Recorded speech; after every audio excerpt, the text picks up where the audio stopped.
साथियों नमस्कार, मैं पुनः हाजिर हूँ एक नया विज्ञापन के साथ, एक नया वैकेंसी के साथ। दोस्तों, आपका गुमला जिला में आपका जो भी पोस्ट है, आपका चौकीदार का पोस्ट वो निकल चुका है। तो आज हम लोग उसका रिव्यू करेंगे। उसका जो आपका विज्ञापन क्या है, उसका जो आपका सीट है कितना है, उसका सिलेक्शन प्रोसेस कितना क्या क्या है। तो दोस्तों, मैं हूँ आसिफ पाल और आप देख रहे हैं आपका अपना यूट्यूब चैनल पाल इंफॉर्मेशन सेंटर।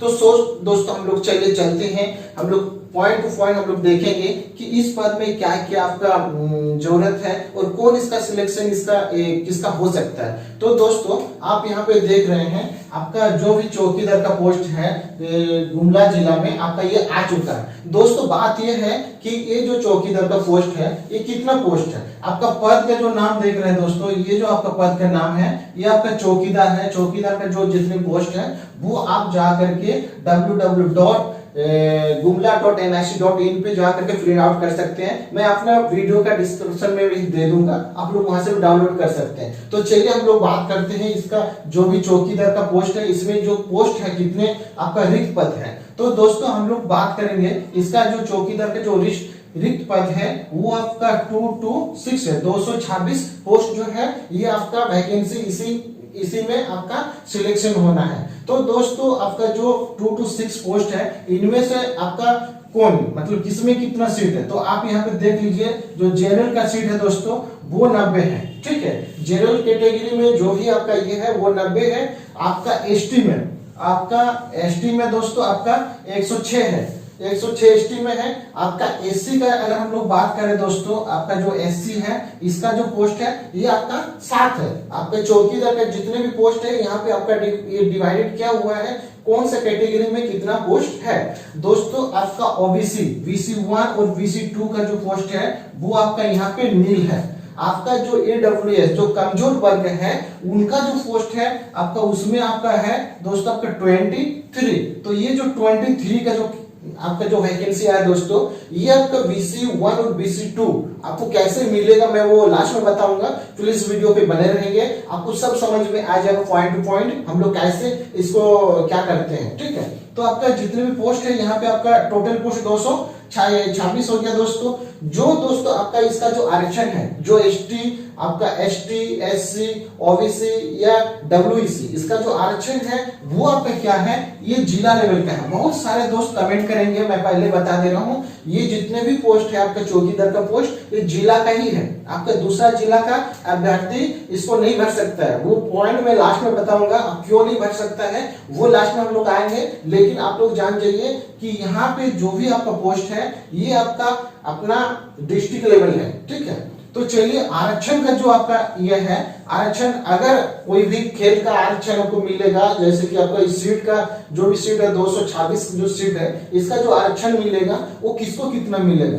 तो दोस्तों, अगर कोई खेल कोटा से मतलब कोई खेल आपका स्टेट लेवल आपका इंटरनेशनल लेवल में अगर कोई भी खेल खेले हैं तो उसके लिए आपका इसमें 2% आपका आरक्षण रहेगा। ठीक है दोस्तों, उसके बाद जो आपका निःशक्त कैंडिडेट है उसके लिए आपको 4%, इनसे आपका 4% आपका क्या होगा आपका मिलेगा। ठीक है, और एक चीज इसमें जो आपका आदिम जनजाति है, हमारे झारखंड में जो आदिम जनजाति है वो एसटी का जितने भी सीट है, मान के चलिए एसटी का आपका 106 है।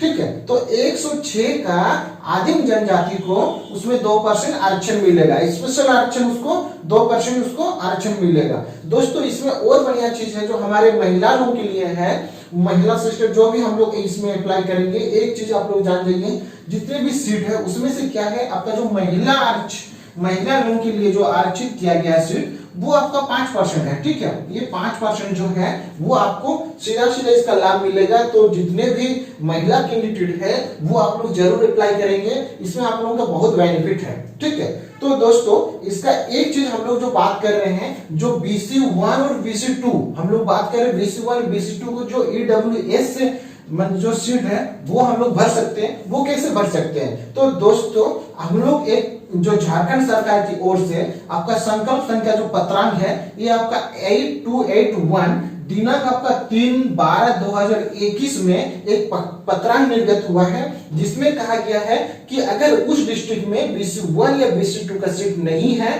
तो आप सीधा EWS जो आपका EWS सीट है, ये वाली जो सीट है इसमें आप दावा ठोक सकते हैं। ठीक है, तो आपके लिए क्या क्वालिफिड हुआ, आपका ये भी आपका वैलिड हो गया, आप इसमें दावा ठोक रहे हैं। उसके बाद ये जो आपका है, इसके अलावा भी यहाँ पे आपका जो जनरल सीट है ये आप अपना दावा पेश कर सकते हैं, तो आपके लिए 2 बेनिफिट हुआ। ठीक है, बाकी सब जितने भी आपका जैसे SC ST जो भी है, अगर अच्छा नंबर रहेगा तो आप वहां पे भी जा सकते हैं, लेकिन जहां पे आपका BC1 का नहीं है वहां पे आप लोग इसको कर सकते हैं। ठीक है, तो चलिए यहाँ पे हम लोग आ गए, इसका जो भी अगर BC1 या BC2 में सीट नहीं है तो EWS में आप लोग भर सकते हैं। दोस्तों यहाँ पे अभी हम लोग बात करते हैं इसका जो भी वैकेंसी आया है इसका शैक्षणिक योग्यता क्या होना चाहिए। तो दोस्तों शैक्षणिक योग्यता आपका 1/1/2023 तक आपका मैट्रिक का जो भी है वो पास होना चाहिए, माध्यमिक पास होना चाहिए, तभी ये आवेदन को वो अप्लाई कर सकते हैं। दोस्तों हम लोग अब बात करते हैं, ये तो हम लोग आवेदन को अप्लाई कर रहे हैं, लेकिन हम लोग का जो अनारक्षित जो हम लोग है या ST SC में है तो हम लोग को उम्र सीमा कितना होना चाहिए, उम्र सीमा नहीं होने से हम लोग अप्लाई नहीं कर सकते हैं। तो ये जो उम्र सीमा है हम लोग का क्या है, 1/1/2023 तक मिनिमम आपका 18 वर्ष हो जाना चाहिए। अगर 18 वर्ष हो जाता है और आप मैट्रिक पास कर चुके हैं तो ये आवेदन आप कर सकते हैं। अब सिलेक्शन का प्रोसेस में बारीकी से समझाऊंगा कि इसका जो सिलेक्शन होगा ये कैसे सिलेक्शन होगा और आप इसमें कैसे आपके चौकीदार बन सकते हैं। तो चलिए हम लोग ये जो आरक्षण है आपका 18 साल होना चाहिए। अब इसका जो अनारक्षित वर्ग है, अधिक से अधिक हम लोग कितना अप्लाई कर सकते हैं, एक तो लिमिट होता है कि हम लोग कितना एज तक अप्लाई कर सकते हैं। तो अनारक्षित जो वर्ग है वो 35 साल तक अप्लाई कर सकते हैं। ठीक है, 35 साल के जो है उसके बाद ये जो आपका महिला वर्ग है, महिला वर्ग के लिए 48 साल तक आप अप्लाई कर सकते हैं। ठीक है, ST का जो है आपका ST जो है, ST और SC, ठीक है, इसमें महिला और पुरुष दोनों हैं, इसमें 40 वर्ष तक आप लोग अप्लाई कर सकते हैं। दोस्तों अब जो आपका डेट ऑफ बर्थ का जो गणना होगा वो आपका कितना में होगा, 1/1/8/2023 के ये में आपका जो भी ये सब जो है इसका गणना जो होगा ST SC या महिला का जो गणना होगा तो आपका 1/8/2023 में आपका होगा। लेकिन अगर कोई कम कैंडिडेट अप्लाई करना चाह रहे हैं और अगर 1/1/2023 तक मतलब 18 साल हो रहे हैं तो वो अप्लाई कर सकते हैं। दोस्तों ये चूंकि आपका चौकीदार का पोस्ट है तो चौकीदार के लिए शारीरिक आपका जो भी फिटनेस है वो आपको चाहिए। तो शारीरिक फिटनेस के लिए आपका जो माप होगा दोस्तों, ये शारीरिक जो माप है तो हम लोग को कितना होना चाहिए। तो दोस्तों जो जनरल कैटेगरी में आते हैं, आपका जनरल कैटेगरी या आपका BC1 या आपका AWS में जो भी आएंगे उसका 160 मतलब होना चाहिए सेंटीमीटर, आपका 160 सेंटीमीटर होना चाहिए। ST SC के लिए आपको मैं बता दे रहा हूं आपका 155 सेंटीमीटर होना चाहिए। दोस्तों इसमें और एक चीज है, महिला लोगों के लिए थोड़ा सा छूट दिया हुआ है, आपका 148 सेंटीमीटर होना चाहिए। अगर आपका हो जाता है तो ये अप्लाई आप कर सकते हैं और इसका एग्जाम आप दे सकते हैं। शारीरिक माप तक आ गए दोस्तों। ठीक है, अब हम लोग आते हैं कि इस डिस्ट्रिक्ट के अलावा दूसरा डिस्ट्रिक्ट के जो अभ्यर्थी है, जो कैंडिडेट है, वो क्यों नहीं अप्लाई कर सकता है। ठीक है दोस्तों, हम लोग बात करेंगे अभ्यर्थी को बीट क्षेत्र का होना अति आवश्यक है। अगर आप बीट क्षेत्र के नहीं है तो अप्लाई नहीं कर सकते। बात यह है कि उस प्रखंड में आपका एक चौकीदार का एक बीट होता है कि नहीं, इस प्रखंड में ये है, वहां पे ये है, तो उस प्रखंड का ही होना चाहिए, तभी वो कैंडिडेट अप्लाई कर सकता है। तो वो आपका कैंडिडेट वही का होना चाहिए। निकटवर्ती ग्राम पंचायत के निवासी ही आवेदन कर सकते हैं। उस प्रखंड के जो निकटवर्ती ग्राम पंचायत है वो वहां के जो कैंडिडेट है वो अप्लाई कर सकते हैं। दोस्तों इसमें और एक चीज दिया हुआ है, आपको मैं बता दे रहा हूं। इसका जो नेक्स्ट पॉइंट है, ये जितने भी महिला हो चाहे पुरुष हो, सभी कैंडिडेट को साइकिल चलाने का ज्ञान होना चाहिए। अगर साइकिल चलाने का ज्ञान नहीं है तो आप छटा जाइएगा। इसीलिए आप अगर कोई किसी को आता है, लगभग 99% सबको आता ही होगा। अगर नहीं आता तो प्लीज सीख लीजिए, नहीं तो फिर आप लोग छटा जाइएगा। ठीक है, तो अब इसमें हम लोग यहाँ तक आ गए, हम लोग आवेदन कैसे करेंगे, कैसे कर सकते हैं और कौन कर सकता है, ये सब पे हम लोग फोकस मार लिए हैं। अब हम लोग जाएंगे कि इसका जो चयन प्रक्रिया है, तो चयन प्रक्रिया कैसे होगा। तो चलिए दोस्तों हम लोग चयन प्रक्रिया देख लेते हैं। तो दोस्तों इसका जो चयन प्रक्रिया है, ये आपका 50 अंक का आपका एग्जाम होगा उस डिस्ट्रिक्ट में, जो डिस्ट्रिक्ट में आप अप्लाई कर रहे हैं। जैसे गुमला डिस्ट्रिक्ट का निकला है, ऐसा किसी भी डिस्ट्रिक्ट का निकलेगा सेम वैसा ही फोर्सेस होगा। आप इसको थोड़ा सा समझ लेंगे तो किसी भी डिस्ट्रिक्ट में आपको दिक्कत नहीं होगा, ठीक है। तो 50 नंबर का एग्जाम आपका उस डिस्ट्रिक्ट से संबंधित जितने भी क्वेश्चन आता है, हो ना हो आपके जीके में, जो आपका उस डिस्ट्रिक्ट में नदी क्या है, वहां का आपका पूजा स्थल क्या है, वहां बहुत सारे चीज आ सकते हैं। तो वो मिला करके और आपका वहां का जो क्षेत्रीय भाषा है, आपको क्षेत्रीय भाषा मिला करके आपका 50 नंबर का एग्जाम होगा। आपको क्या करना होगा, उसमें आपको 30% लाना होगा। अगर 30% नहीं लाते हैं तो आप फेल हो जाइएगा, आप यहां से आउट हो जाइएगा, ठीक है। इसीलिए आप लोग तैयारी करते रहिए, तैयारी कर लीजिए, बढ़िया होगा। आप सभी मिनिमम आपको 30 नंबर इससे लाना होगा। अब 30 नंबर लाने के बाद दोस्तों, ये हम लोग तो 30 नंबर भी ला दिए, इतना सारा हम लोग का ओके हो गया, ठीक है। ये तक हम लोग यहाँ तक ओके है। अब हम लोग यहाँ तक है, 30 नंबर एग्जाम भी दिए, 30 नंबर भी लाए। अब क्या होगा, इसका मेरिट बनेगा, ठीक है। मेरिट जो बनेगा आपका, जैसे कि आपका कितना हाइट है उसमें आपका दिखा जाएगा, आपका जो नंबर आएगा उससे आपको दिखा जाएगा। उसके बाद जो अधिक नंबर लाएगा उसका, मान के चलिए 1 सीट है, उसके लिए 3 कैंडिडेट को बुलाया जाएगा। ये 3 कैंडिडेट यहाँ तक आप आकर के रुक गए, यहाँ आपका इस जगह आकर के आपको क्या करना है, 3 कैंडिडेट, 1 सीट के लिए 3 कैंडिडेट को बुलाया जाएगा। अब क्या होगा, शारीरिक जांच में जो प्रोसेस है आपका, इसमें आपका दौड़ना पड़ेगा, ठीक है। जो कैंडिडेट अभी तक तैयारी नहीं किए दौड़ने के लिए, वो तैयारी कर ले।